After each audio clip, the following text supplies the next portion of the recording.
गोव्यामध्ये यानंतर टुरिस्टची संख्या दुप्पट करणार.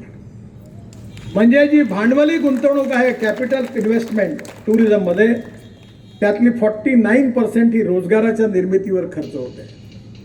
मी आपल्या पोर्टला 12,000 कोटी रुपयाचे 30 प्रोजेक्ट दिले, त्यातले 10 पूर्ण झाले.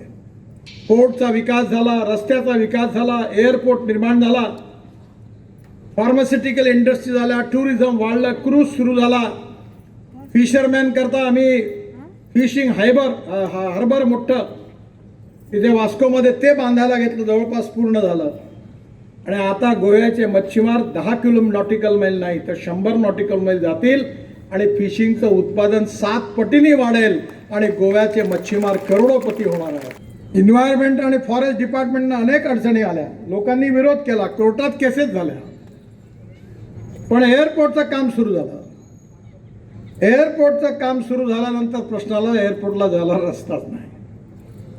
त्यावेळी पुन्हा माझ्याकडे आले, म्हणाले हा रस्ता तुम्ही करून द्या. मी अधिकाऱ्यांना बोलावलं, त्यांनी सांगितलं की हा रस्ता NH नाही आहे, राष्ट्रीय महामार्ग नाही साहेब, आपल्याला करता येत नाही. श्रीपादजींनी सांगितलं तुम्ही जर केला नाही तर हा रस्ताच होऊ शकत नाही, कारण रस्ता जरी 15 किलोमीटरचा असला तरी याच्यावर 1200 कोटी रुपयाचा खर्च आहे. केवळ श्रीपादजींच्या आग्रहाखातर मी अधिकाऱ्यांना सांगितलं की नाही करतायत तर ठीक आहे, त्याला राष्ट्रीय महामार्ग घोषित करा, 1200 कोटी रुपयाची मंजुरी द्या आणि हा रस्ता झाला पाहिजे.